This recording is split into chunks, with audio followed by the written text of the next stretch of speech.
Bom dia a todos, graça e paz do Senhor Jesus seja com todos nós. Uma ótima sexta-feira para todos. Hoje é dia 21 de janeiro de 2022. Seja muito bem-vindo ao nosso devocional de hoje, ao nosso devocional diário. Devocional de hoje que tem o tema Pregava o Reino de Deus. E porque nós temos esse tema, hoje estamos encerrando a leitura do livro de Atos. Lembrando que na segunda-feira nós vamos começar pela leitura de Gênesis, vamos ler ali a história dos patriarcas e da fundação da nação de Israel, mas hoje finalizamos então Atos capítulo 28. Eu quero ler os dois últimos versículos de Atos 28, porque ele vai dar base então para a nossa conversa de hoje. Então Atos 28, 31 diz assim: por 2 anos inteiros Paulo permaneceu na casa que havia alugado e recebia a todos que iam vê-lo. Pregava o reino de Deus e ensinava a respeito do Senhor Jesus Cristo abertamente, sem impedimento algum. Então, o que Paulo fazia é pregar e também ensinar a respeito de Jesus e pregar o reino de Deus. Bom, para você entender aqui o contexto, essa é a chamada terceira viagem missionária de Paulo. Essa terceira viagem começa de uma forma bem inusitada, bem difícil, na verdade. Paulo, juntamente com seus companheiros de viagem, passam por um naufrágio, acabam se refugiando numa ilha, a ilha de Malta, que existe até hoje. Depois desse naufrágio, Paulo chega finalmente em Roma e, para esperar, obviamente, uma sessão de julgamento com o imperador não era uma coisa tão simples, e para esperar esse julgamento, Paulo então ele começa a conviver ali com os cidadãos judeus, os judeus de Roma, tentando junto àqueles homens pregar o evangelho do reino. Agora, o ponto aqui é que a tarefa de Paulo não cessa. Qual é a tarefa de Paulo? A tarefa de Paulo é pregar o reino de Deus. E a primeira coisa que nós observamos é que a pregação é o modo de Deus estabelecer o reino. Deus, ele poderia, e obviamente como Deus, ele poderia mesmo usar de várias ferramentas para estabelecer o reino dele. Mas ele escolheu estabelecer o seu reino pela pregação e o ensino da palavra de Deus. Paulo, ele usava essa ferramenta exclusiva para implantar o reino, a persuasão por meio da palavra. Paulo usava e utilizava muito bem esse modo de implantar o reino de Deus. E o reino de Deus, ele não é estabelecido pela força. Nós não vamos estabelecer o reino de Deus pela força, nós não vamos estabelecer o reino de Deus por meio de políticas, não vamos estabelecer o reino de Deus através do militarismo, armando e formando uma grande milícia de cristãos, nem através de política, nem através da cultura. Nós não vamos, ou o reino de Deus não é estabelecido através do dinheiro. O reino de Deus não é estabelecido a não ser pela pregação do reino de Deus. O reino, ele é estabelecido quando pessoas de bom grado respondem à chamada para o arrependimento e a fé. Quando pessoas respondem a essa chamada, que é feita através da pregação do evangelho do reino de Deus, quando pessoas de bom grado resolvem ouvir esta pregação e resolvem aceitar de bom grado esta pregação, aceitar esse chamado ao arrependimento e à fé, nesse momento o reino de Deus é estabelecido. E isso é impressionante em vários aspectos. Por quê? Porque o mundo, de forma geral, não entende a pregação como algo capaz de estabelecer o reino. Para o mundo, o reino, ou qualquer um dos seus reinos, não o reino de Deus, né? Para o mundo, o estabelecimento do seu reino próprio é feito através desses artifícios que disse há pouco. Muitos acreditam que vão implantar o seu reino através de políticas ou através da força, mas o reino de Deus, Deus escolheu um modo pelo qual o reino de Deus vai ser implantado, e é através da pregação do evangelho da graça de Deus. Em segundo lugar, os apóstolos pregavam e nós devemos pregar também. Paulo e os outros crentes sabiam da necessidade do ensino e não cessavam de pregar. Os primeiros crentes, os primeiros apóstolos, os primeiros cristãos lá do século I, século II, século III, eles entendiam claramente isso. O reino não será estabelecido a não ser por meio da pregação do reino, por meio da pregação da palavra. E eles se dedicavam a fazer essas coisas. Todos os crentes, não só os apóstolos, eles não cessavam de pregar o reino. E todo crente é, por natureza, um arauto do reino. Todo aquele que passa a fazer parte do reino por meio do evangelho da graça de Deus, todo aquele que, ao ouvir o chamado do reino, responde objetivamente ou decisivamente a esse chamado, a partir desse momento ele também passa a ser um proclamador, um arauto do reino. Ele também passa a ser um pregador do reino de forma natural. Por quê? Porque algo incrível aconteceu com ele. Ele saiu do império das trevas e agora está no reino do Filho do seu amor. Ele foi transportado das trevas para a luz. Ele agora é sal da terra e luz do mundo. O crente é uma nova criatura em Deus. Ele passa a fazer parte do reino de Deus. Isso é incrível e as pessoas precisam saber. Essa é a verdade por trás da pregação. A pregação do evangelho do reino para o crente não deve ser algo fora do natural ou incomum. Não, é natural, porque algo impressionante aconteceu com ele. O crente não mudou apenas de religião. O crente não é agora faz parte de uma igreja. Não, o crente não é alguém batizado. Não, o crente é um novo cidadão do reino de Deus. Ele faz parte da sociedade de Deus. Ele faz parte da família de Deus.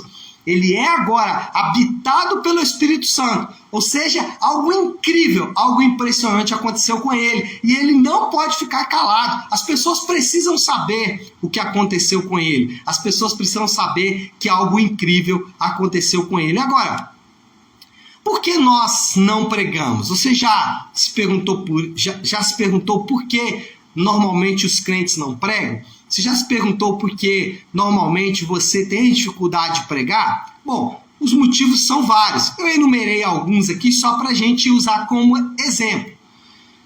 Às vezes não pregamos porque não sabemos o que falar. E isso muitas vezes impede a nossa pregação.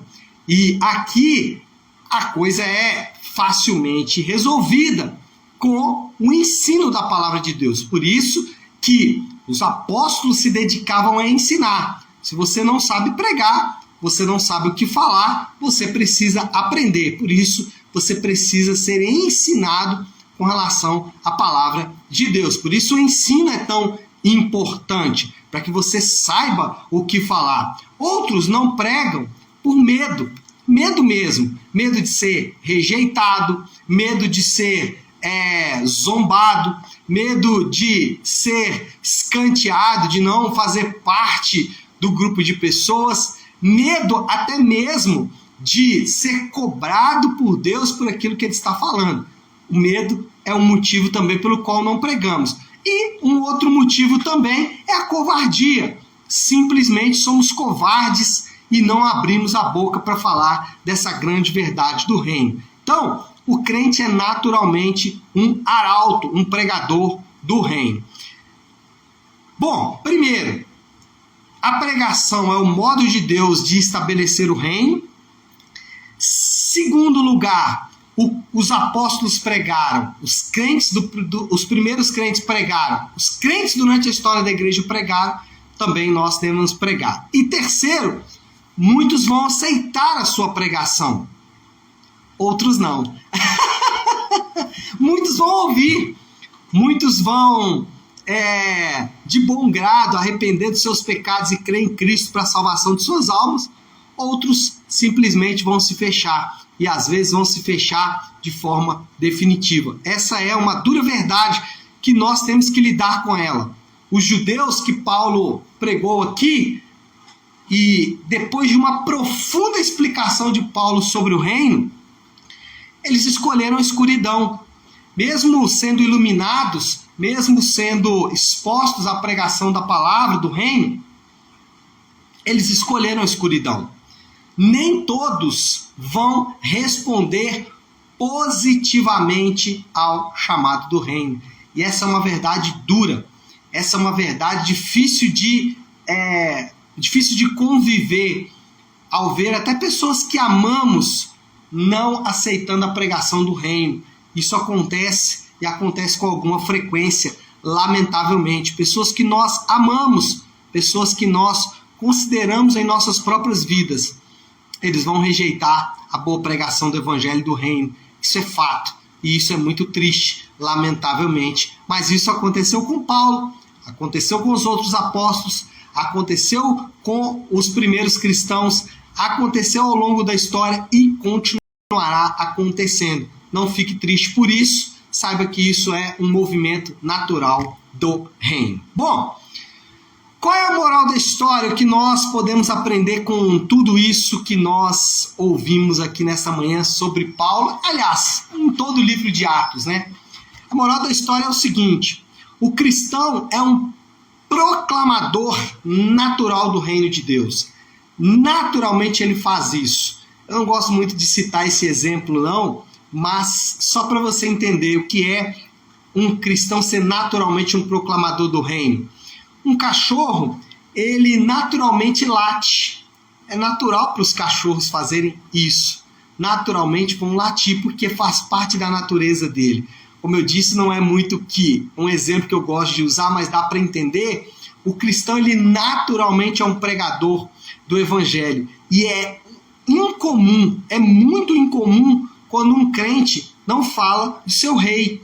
Como assim você, que foi alcançado pelo Rei da Glória, pode não falar dele? Isso é muito, muito incomum. Na verdade, poderíamos até dizer que essa pessoa que não fala do reino, ele tem uma dificuldade muito grande de entender o que aconteceu com ele. Será que ele entende de fato quem é o Rei da Glória? Enfim, o ponto central aqui é que é muito incomum um cristão não proclamar o reino de Deus. Bom, qual é a aplicação, qual é o desafio que eu faço para você nesta manhã? Eu gosto muito de trabalhar de forma programada, de forma objetiva. Então, sabe o que você faz? Escolha alguém próximo de você, um familiar, um amigo, um vizinho, alguém próximo de você para que você possa evangelizá-lo. Não tenta evangelizar o mundo todo. Começa com esse amigo. Pega ele, começa a orar por ele, começa a presenteá-lo com uma Bíblia, talvez com um livro. Talvez você pode, se tiver abertura, marcar de uma vez por semana encontrar com ele para discutir assuntos relacionados à palavra de Deus. Você pode, uma vez por semana, encontrar com ele para ajudá-lo nas suas próprias lutas e dificuldades através da palavra de Deus. Enfim, mas foque em uma pessoa. Foque em uma pessoa e invista a sua energia para levar a palavra do reino para essa pessoa. Tá certo?